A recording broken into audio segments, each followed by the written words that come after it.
Yo guys, jumpa lagi di YouTube channel ini Crypto News Indonesia dengan gue Andreas Tobing sebagai host yang seperti biasa kita akan ngebahas seputar investment khususnya di cryptocurrency dari fundamental, technical, dan segalanya kita akan bahas. Oke guys, langsung aja ya. Ini tuh ada dua topik penting yang gue mau bahas sama kalian. Yang pertama ya Bitcoin so-so lah ya. Menurut gue nggak akan gitu banyak updates gitu ya karena baru beberapa hari lalu yang gue bahas. Tapi ya yang topik kedua ini yang paling menarik karena gue lagi mau pom-pom nih ya. Bisa jadi ada satu narasi yang minggu depan kita bisa cicip gitu loh ya. Tapi nanti ya, next ya.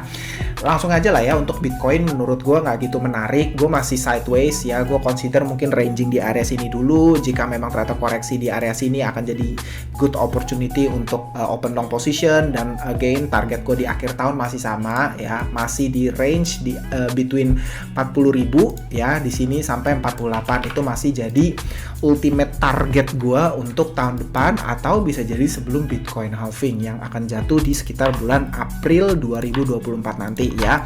So untuk Bitcoin gue agak merem aja karena sebenarnya range-nya masih cukup jelas di sini. Ini masih jadi resistance, ini masih jadi support gitu ya. Masih sempit sekali range-nya.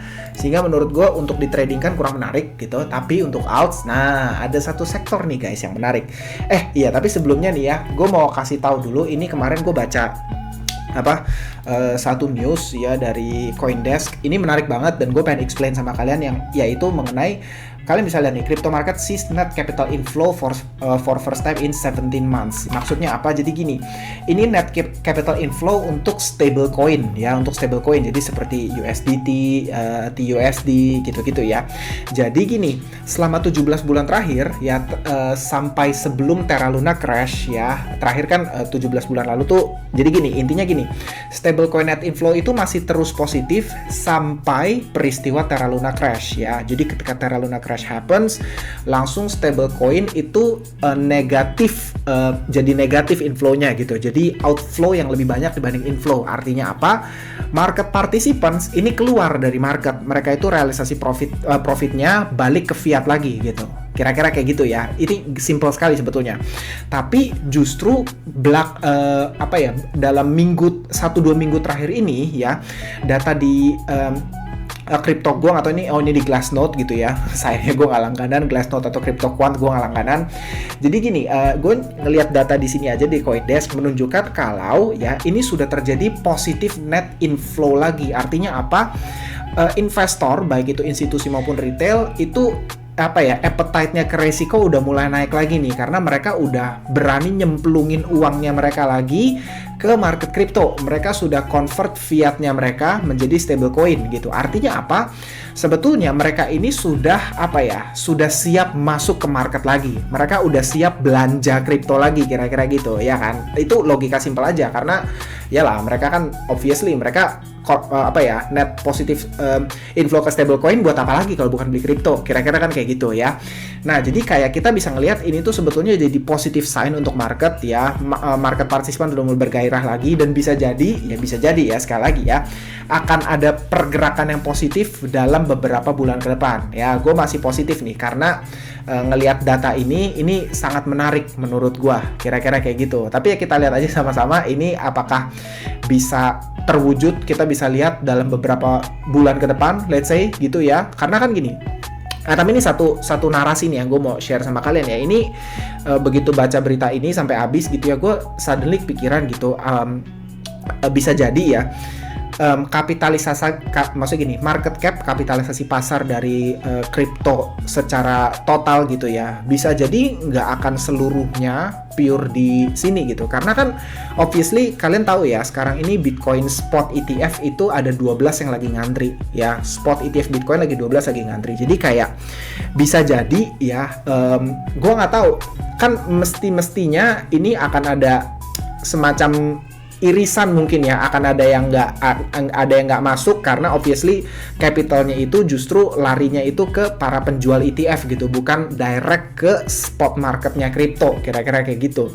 Cuman regardless gue tetap sangat bullish lah ya untuk ETF gitu. Gue sangat bullish untuk spot ETF-nya Bitcoin dan katanya kan Ethereum juga lagi filled gitu ya. Kita lihat aja, gue masih sangat positif dengan market kripto, apalagi dengan baca berita ini. Oke? Nah, terus ini nih yang topik kedua yang gue mau bahas sama kalian ya. Bisa jadi akan ada satu pergerakan menarik dari berita ini. Ini baru aja kemarin, by the way, baru aja kemarin ya. Kalau kalian lihat TikTok gue juga baru aja bahas gitu ya, yaitu tentang Sam Altman, ini bosnya OpenAI, CEO-nya OpenAI. Ini kan baru aja diturunin ya sama boardnya, sama board membernya gitu. Jadi sama jajaran dewannya gitu, diturunin jadi CEO gitu ya. Penyebabnya wah macam-macam lah. Ada yang bilang katanya perbedaan filosofi, perbedaan ethics, terus udah gitu juga yang paling aneh katanya ada personal matters gitu, ada urusan, ada masalah pribadi gitu ya. Cuman tentulah kalian tau lah ya, apa yang ditulis di media itu udah pasti crap semua lah ya, udah pasti nggak akan ada yang sebener-benernya gitu, nggak mungkin masuk media gitu. Cuman yang menarik adalah menurut gua ini gue langsung aja nih ya, kan baik ini diturunin ya, impactnya kita lihat langsung ke harganya WorldCoin ya. Kemarin itu kalau kalian lihat WorldCoin itu langsung respons gitu ya. By the way, ini gue gambar apa ya, ini satu area resistance aja nih ya, ini cuma buat catatan gue aja ya. Cuman gue gak ada posisi di WorldCoin by the way guys ya, for your information ya.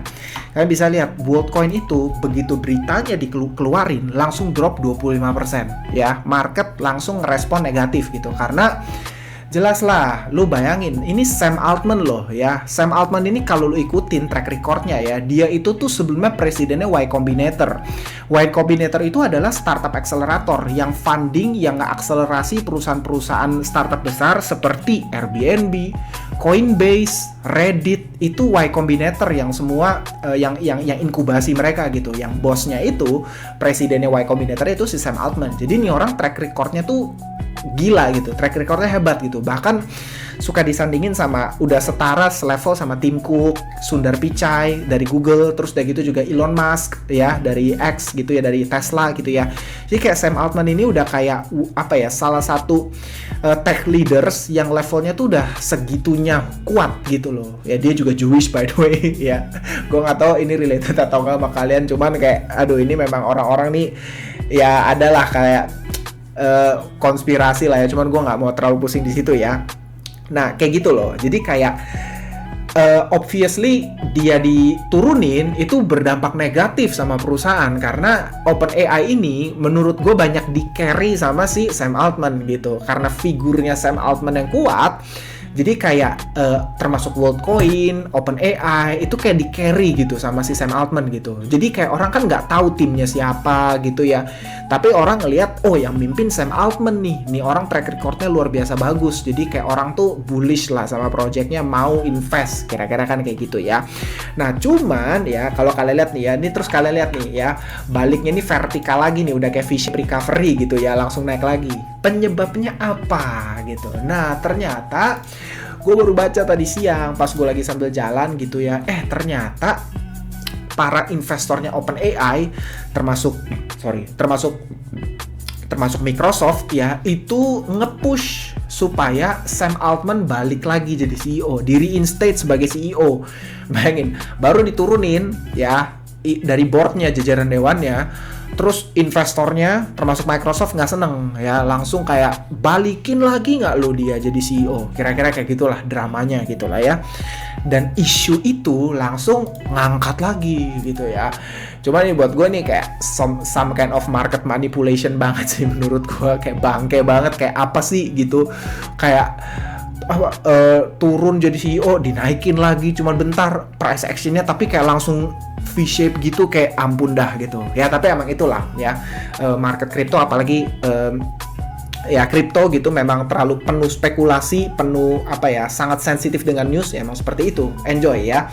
Nah itu yang terjadi. Jadi ketika si bosnya si Sam Altman ini bener-bener nih ya, gue nggak tahu nih ya, ini jadi gini, kalian kita lihat ya sama-sama ya, jika dalam minggu depan misalnya besok atau lusa ternyata keputusan ini di-granted ya, keputusan ini disetujui dan Sam Altman di reinstate sebagai CEO-nya OpenAI ya, wah, lu akan ngeliat ya, mungkin sektor-sektor AI akan mengalami mini bull run ya. Sekali lagi gue bilang bukan bull run, mini ya.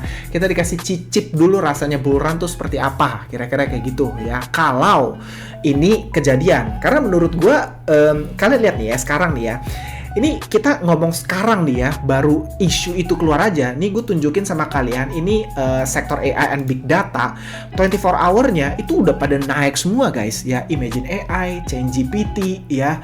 Ini Akash Network, dan banyak yang lainnya. Nih Singularity, Agix gitu ya. Teman-teman tahu gue punya Agix ya. Terus macem-macem ini langsung pada ikutan ngerespons gitu, ikutan kena hype-nya gitu dari si Sam Altman di reinstate sebagai CEO-nya OpenAI gitu loh. Kayak seolah-olah kasarnya gini, narasi AI berhembus lagi di market, retail dan traders ini pada spekulasi lagi nih untuk short term. Tapi sekali lagi ini short term ya, gue nggak bilang dari sini akan up only, no ya, nggak gitu ya. Jadi ini bener-bener kayak spekulasi untuk short term move gitu, kira-kira seperti itu ya. Jika memang si Sam Altman terpilih kembali ya, ini menurut gue possible banget untuk play out nih guys ya. Banyak nih macam-macam nih, karena gini, kalau teman-teman lihat kan dari kemarin itu beberapa alts itu bahkan ada yang udah performnya gila banget ya. Performnya bener-bener gila banget naiknya. Ya gue nggak mau mention lah, ada yang sampai 20 kali lipat kayak TRB, ya, Taylor itu kayak ada yang naik sampai 20 kali lipat. Dan banyak lah yang naiknya tuh kayak luar biasa banget gitu, ngikutin Bitcoin gitu. Bitcoinnya naik 50%, tapi sedangkan alts ada yang udah naik 100-200%. Kira-kira kan kayak gitu. Nah, jika Sam Altman terpilih ya, kalian pantau nih sektor-sektor ini nih ya, sektor-sektor AI ini terutama ya yang masih belum mencicipi, gue bilang mencicipi lah ya, kenaikannya eksponensial gitu. Contoh nih ada gue lihat nih kayak tadi kan gue buka-buka Bybit gitu ya, gue cek apa nih ya AI sektor yang masih jauh dari masih koreksinya masih jauh nih ya. Ini kayak Fitvi contohnya nih ya. Ini gua kasih tunjuk aja ya. Posisi dia itu masih minus 99%-an gitu ya. Gua nggak bilang gue bullish sama projectnya loh ya. No. Gua nggak bullish sama projectnya. I think walk to earn, move to earn, it's Ponzinomics pure ya. Gua nggak gitu bullish ya. Bisa naik nggak bisa gitu. Cuman kayak koinnya minted freely dan lu dapat dengan lu jalan, doesn't make any sense aja menurut gua gitu. Cuman jika memang narasi AI bakal naik lagi, bisa jadi nih yang kayak gini-gini nih yang kemakan nih gitu. Karena ini kan again ini belum naik, terus kayak ada ChatGPT dan masih banyak lagi ya. Lu lihat aja yang di sektor-sektor ini, oh ChatGPT udah naik. Yang kayak di sini-sini lu lihat aja nih, yang kayak late yang belum naik gila-gilaan ya, bisa jadi nih bakal ada movement yang apa ya, bukannya gue bilang nggak perlu ya, movement yang kayak menarik lah gue bilangnya ya, jika memang hal itu terjadi lagi gitu. Tapi guys again ya, gue nggak bilang kalau memang bener nih, kalau memang kejadian ya, gue nggak bilang dari situ akan up only, no. Karena kalau kalian nonton analisa gue awal tahun ya, kalau nggak salah ya, gue bikin video tentang halving dan lain-lainnya gitu ya. Gue udah mention target gue untuk Bitcoin bisa back to all time high-nya di 69.000 adalah di kuartal 4 2024. Ini masih tahun depan ya, kuartal 4 2024 ya. Gue pedomannya berdasarkan apa? Historical price action ya, berdasarkan 3 siklus sebelumnya. Berapa lama sih waktu yang dibutuhkan Bitcoin dari bottomnya setelah winter sampai balik all time high-nya. Ini gue tariknya bisa dari berbagai sisi ya. Gue bisa tarik dari bottom, gue tarik dari halving, gue tarik juga dari topnya gitu. Dari topnya itu butuh waktu 2 tahun sampai balik all time high-nya ya. Itu lu kalau jangan percaya gue lah, sekali lagi cek aja historik ya. Gue udah bahas juga di video waktu itu lengkap ya. Kita bilang dari end of winter, kita bisa bilang dari top cycle, kita bisa tarik dari dari halving ya, dari next halving, tarik mundur gitu ya. Dari 3 penarikan tersebut ya, sekali lagi cocokologi ya ini ya, berdasarkan historical price action, gue melihat peluang terbesar untuk Bitcoin bisa reach back to all time high-nya itu adalah di sekitar kuartal 4 2024 ya. Jadi selama masa itu gue masih ngelihat akan ada ups and downs ya, akan ada ya naik turun lah ya, yang seperti layaknya terjadi untuk market crypto. Jadi kayak untuk teman-teman jangan dengan movement Bitcoin yang sekarang ini ya udah di 36 sekian, misalnya ternyata akhir tahun kita dikasih 40.000 gitu ya, jangan sesumbar itu, jangan sesenang itu dulu. keep, menurut gue ya, again ini personal opinion dan ini yang gue lakukan, by the way, ini yang gue lakukan ya. Gue terus bekerja dengan baik, gue tetap cari side income, gue kerja keras supaya gue punya amunisi lebih banyak untuk gue bisa invest gitu. Karena gue bener-bener, kalau teman-teman tahu, semua yang gue beli, semua kripto yang gue beli, gue tuh merem sampai 2025. Karena itu duit dingin, itu duit yang gue nggak pakai gitu, duit yang kayak bukan bulan depan harus gue cairin gitu. Itu bener-bener semua uang dingin yang gue masukin situ, tapi gue bener-bener all in. Ya, teman-teman tahu lah, gue udah berkali-kali di beberapa kesempatan gue udah buka porto gue tentu, tapi gue nggak bikin satu video khusus porto gue, enggak. Cuman kalau kalian lihat beberapa video gue, kalian ngikutin semuanya, kalian tahu lah kira-kira porto gue gimana gitu. Dan itu bener-bener semua apa ya? Gue bener-bener sampai sekarang masih kerja, gue punya tabungan, gue punya selisih income lebih. Gue juga bilang sama bini gue jangan aneh-aneh dulu, kita hidup hemat-hemat dulu aja karena gue mau all in di crypto. And then ya kita lihat target panen gue itu 2025 ya. Dengan memahami hal ini, gue tuh punya apa ya, ekspektasi, harapan yang keukur gitu, rencana yang juga lebih keukur, sehingga secara psikologis gue tuh nggak kayak misalnya nih ya, gue kan bilang nih, ada kemungkinan Bitcoin bisa drop 50-60% lagi sebelum halving. Ya itu kan kemungkinan ya. Dan kalau nggak terjadi ya sudah, bagus. Tapi kalau terjadi, gue pun siap gitu. Karena gue sudah expect gitu. Gue sudah nggak kaget. Dan strateginya pun gue nggak rubah. Gue consistently, ya cicil, gue consistently beli terus aja. Gue nggak akan ambil pusing. Kira-kira kayak gitu loh. Nah, by the way, itu tuh yang gue mau share sama kalian ya. Beberapa hal. Mulai dari Bitcoin, tadi ada gue bahas net inflow juga, dan terakhir itu sektor AI yang bisa jadi play out jika Sam Altman reinstate sebagai CEO-nya OpenAI ya. Menurut kalian gimana guys? Apakah ini akan kejadian minggu depan? Ya, apakah kita akan melihat sektor AI tiba-tiba naik semua? Kita dikasih cicip rasanya bull run di sektor AI kalau si Sam Altman naik ini ya. Beritahu dong, coba dong tulis di komen pendapat kalian gimana, dan kalau kalian ada pertanyaan silakan banget. Oke, dadah guys.